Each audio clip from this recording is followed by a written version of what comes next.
University మంచి భవిష్యత్తు కోసం తెలుగు విద్యార్థులు ఇష్టపడే యూనివర్సిటీ. కాల్ 9059052378 9059052379. నమస్కారం, వెల్కమ్ టు ఐడ్రీ.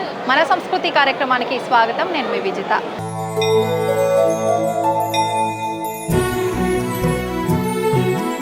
అయితే ప్రస్తుతం నేనున్నాను బెహలూఖాన్ గూడలో ఉన్న ఎల్లమ్మ తల్లి టెంపుల్ దగ్గర.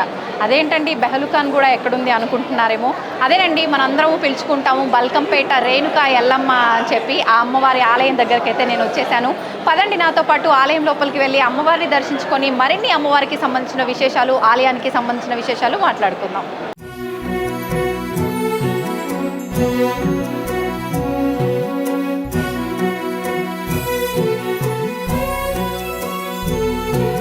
सहस्रचन्द्रनित्यकातिकान्तचन्द्रिका जये दिशो विदूरयद्विदूरयद्दुराग्रहं गते कृतामलामलाकलेवरं वरं भजामहे महेशमानसाश्रयन् वहो महो महोदयं महेशमानसाश्रयन् वहो महो महोदयम् ब्रह्मस्वरूपं रौद्रवीक्षणं शूलिनिवारिणि कापालिनि दुष्टुल शिक्षिंचे भद्रकाळि बापुल परमाचे पराशक्ति भवानी अंबिके चामुण्डे भगवती ध्यायामि चण्डिके भगवती ध्यायामि चण्डिके.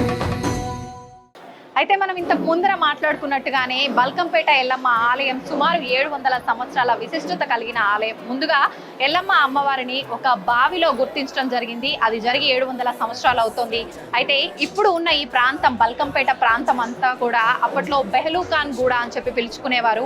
ఈ బెహలూఖాన్ గూడ ఈ ప్రాంతాన్ని మామూలుగా అంటే ఈ ప్రాంతంలో ఉన్న ఒక వ్యక్తి తన వ్యవసాయ పొలంలో ఒక బావి తవ్వుతుండగా అతనికి అమ్మవారి ప్రతిరూపంతో కూడి ఉన్నటువంటి ఒక బండరాయి అనేది అతనికి కనిపించడం జరిగింది.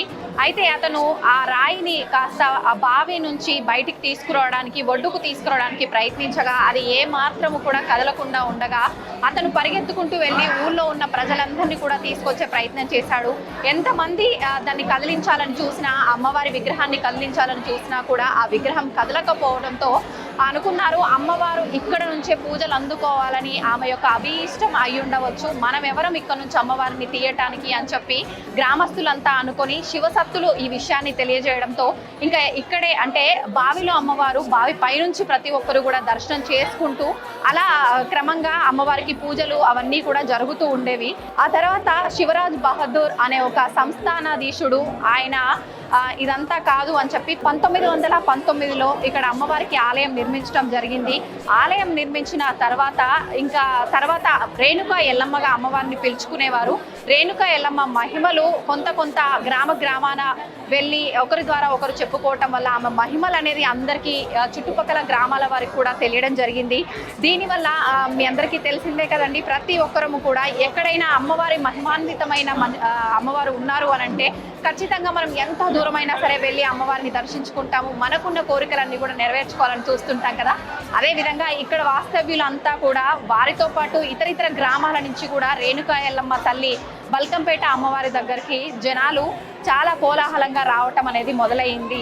ఈ విధంగా ఇక్కడ అమ్మవారికి పూజలు కొనసాగుతూ ఉన్నాయి, పూజలు అందుకుంటూ ఉంటుంది అమ్మవారు. ఇంతకు ముందర ఒక చిన్న ఆలయంగా ఉన్న ఈ బల్కంపేట ఎల్లమ్మ ఆలయం ఇప్పుడు కనుక మనం చూస్తే చాలా పెద్ద ఆలయం నిర్మించబడింది. ప్రత్యేకించి ఈ ఆలయంలో అమ్మవారికి ఎక్కువగా ఆదివారం, మంగళవారం, గురువారం రోజుల్లో భక్తుల తాకిడి ఎక్కువగా ఉంటుంది. విశేషమైన పూజలు కూడా కొనసాగుతూ ఉంటాయి. ప్రత్యేకించి ఆషాఢ మాసం ప్రారంభం అయింది అనగానే బల్కంపేట ఎల్లమ్మ తల్లి ఆలయంలో 3 రోజుల పాటు ఒక ఉత్సవంలా కూడా, ఊరేగింపులాగా కూడా, రథోత్సవం అని చెప్పి, కళ్యాణము అని చెప్పి, ఈ బోనాలు, ఘట్టం, రంగం ఇలాంటి కార్యక్రమాలన్నీ కూడా జరుగుతూ ఉంటాయి విశేషంగా. అయితే ఈ 3 రోజుల ఈ ఉత్సవాలు జరిగే సమయంలో సుమారు 5 లక్షల పైచిలుకు భక్తులు ఇక్కడికి వస్తుంటారని చెప్పి చెబుతూ ఉంటారు.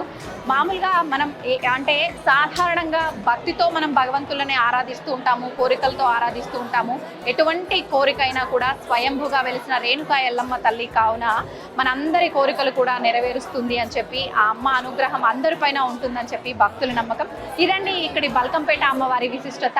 విశాలశైలకందరాంతరాలవాసశాలిని త్రిలోకపాలిని కపాలిని మనోరమామి మాముపాసితాం సురైరుపాస్మహే మహేశ్వరి పరాం గణేశ్వర ప్రసూనగేశ్వరస్య నందిని పరాం గణేశ్వర ప్రసూనగేశ్వరస్య నందిని బ్రహ్మస్వరూపం రౌద్రవీక్షణం శూరిని మాలిని కపాలిని దుష్టుల శిక్షించే భద్రకాళి పాపుల పరమాచే పరాశక్తి భవాని అంబికే చాముండే భగవతి ధ్యాయామి చండికే భగవతి ధ్యాయామి చండికే. నమస్తే అండి. శ్యామల గారు, మామూలుగా బోనాల విస్తృతి గురించి అందరూ చెప్తుంటారు, కానీ మీ మాటల్లో వింటే అది ఎంత బాగుంటుంది. ఒకసారి బోనాల విస్తృతి గురించి. చాలా సంతోషం అండి. ప్రతి ఏటా బోనాలు సమర్పిస్తాం, ఎవరికి వాళ్ళుగా వచ్చేవాళ్ళం. ఈ సంవత్సరం బల్కంపేట ఎల్లమ్మ కళ్యాణోత్సవానికి సామూహికంగా అందరం కలిసికట్టుగా అమ్మవారికి బోనాలు సమర్పించడం జరిగింది. చాలా సంతోషంగా ఉంది, ఎందుకంటే ఈ ప్రథ ఇలా కొనసాగుతుంది. ఇది ఇలాగే కొనసాగాలి, ఎందుకంటే మేము ఇక్కడ శాశ్వతం కాకపోవచ్చు, కానీ మా శిష్యులు వాళ్ళ శిష్యులు కూడా ఇలా వారసత్వంగా, మాకు వారసత్వం ఉండదు మామూలుగా. మా వారసత్వం అంటేనే పిల్లలుగా శిష్యులనే గురు శిష్యు పరంపర మా దాంట్లో కొనసాగుతుంది. కాబట్టి ఈ సంవత్సరం అందరం సామూహికంగా బోనాలు సమర్పించడం చాలా ఆనందకరంగా ఉంది. దానికి ప్రత్యేకంగా నోడల్ ఆఫీసర్ గారు అన్నపూర్ణ గారు ఎంతో వ్యయ ప్రయాసాలతో అందరినీ సామూహికంగా ఒక్క దాటి మీద తీసుకురావాలని ఆవిడ ప్రయత్నం ప్రశంసనీయం. ఎందుకంటే ఎప్పుడూ కూడా కని విని ఎరుగని రీతిలో మేము మమ్మల్ని అందరినీ ఒక్క దాటిలో చూసుంటారు. మీరు అందరం ఒకే వేదిక మీద ఉన్నాము, ఒకే ప్లేస్లో ఉన్నాము. చాలా సంతోషంగా ఉంది. అలాగే ఇలా ఏర్పాట్లు చేసినందుకు, ఒక స్పెషల్ ఆఫీసర్ని కేటాయించినందుకు ముందుగా ముఖ్యమంత్రి గారు రేవంత్ రెడ్డి గారికి, కొండా సురేఖ గారికి, అలాగే సిటీ మినిస్టర్ పొన్నం ప్రభాకర్ గారికి, అందరికీ కూడా, అలాగే లోకల్ ఎమ్మెల్యే గారు తలసాని శ్రీనివాస్ యాదవ్ గారికి కానీ, ఇంకా కూడా ముఖ్యంగా ఇవన్నిట్లో కూడా మెయిన్ పాత్ర పోషించింది ప్రిన్సిపల్ సెక్రటరీ శైలజ రామయ్య గారు. ఆవిడ చిత్తశుద్ధితో జోగినీలకు ఏం కావాలి, శివశక్తులకు ఏం కావాలి అని ఒక 4 మీటింగ్లకు మమ్మల్ని పిలిపించి, మీకు ఏం చేస్తే బాగుంటుంది, మీరు మాకు చెప్పండి, మీ సలహాలు ఇవ్వండి అని చెప్పి మమ్మల్ని పిలిపించడం, ఈరోజు వాళ్ళని బాగా చూసుకోండి అని చెప్పి మాకు ఆచారాలు, పసుపు కుంకుమలతో గౌరవాన్ని ఇచ్చారు. దీనికి మాత్రం చాలా కృతజ్ఞతతో ఉంటాము. ప్రభుత్వం ఇలాగే వాళ్ళు ఎప్పుడు మాట నిలబెట్టుకోవాలంటే మా కమిటీ వేస్తానన్నారు. ఆ కమిటీ వేసి తొందరలో మా అందరినీ ఒక దాటి మీద అందరికీ ఒక్కొక్క పాత్రలో ఇస్తే చాలా బాగుంటుంది. ఇంకా నెక్స్ట్ ఇయర్ ఇలాగే కొనసాగుతుంది. Thank you.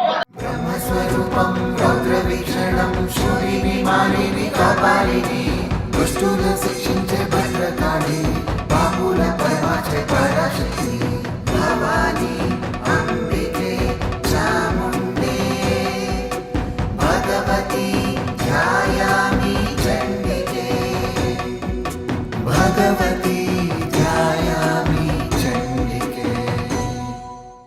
నిజంగా అమ్మవారిని చూస్తుంటే చూడటానికి 2 కళ్ళు సరిపోవట్లేదు కదా అన్నట్టుగా అనిపించిందండి నాకైతే. నాకు తెలిసి మీ అందరికీ కూడా అలాగే అనిపించుంటుంది. నిజంగా అమ్మవారు ఎంత అద్భుతంగా, ఎంత సుందరంగా ఉన్నారో, అయితే అమ్మవారు ఎంత అందంగా ఉన్నారో ఇక్కడ మహిమ కూడా అంతే విధంగా ఉంటుందండి. అసలు నిజంగా అంటే ఎటువంటి కోరిక ఉన్నా, ఎటువంటి మనము కోరికతో వచ్చినా కూడా ప్రతి ఒక్క కోరిక అమ్మవారిని ఒక్కసారి దర్శించుకొని అమ్మవారి దగ్గర మనం చెప్పుకుంటే కనుక ఖచ్చితంగా నెరవేరుతుంది అని చెప్పి ఇక్కడ భక్తులు కూడా నమ్ముతున్నారు. కాబట్టి మీరు చూస్తున్నట్టయితే ఇంతమంది సుమారుగా కొన్ని వందల వేల మంది తరలి వస్తున్నారు. ఇదండి ఇవాల్టి వీడియో. మరొక మంచి వీడియోలో మళ్ళీ మీ ముందుంటాను. నమస్తే. తవ్వండి, తవ్వుతూనే శివలింగం. పరమాత్మకు జీవా సరే, దాన్ని అట్లా కప్పేసేయండి, చూపించదండి. Krishna is there. మూర్తి పూజ కాదు, సాక్షాత్ బ్రజేంద్ర నందన భగవాన్ ఉన్నారు మూర్తులు. ఏమీ ఆశించకుండా ఆరాధించే వాళ్ళు కూడా ఉన్నారా ప్రభుజీ? నిజమైన భక్తి అంటే మనకు తెలియదు కాబట్టి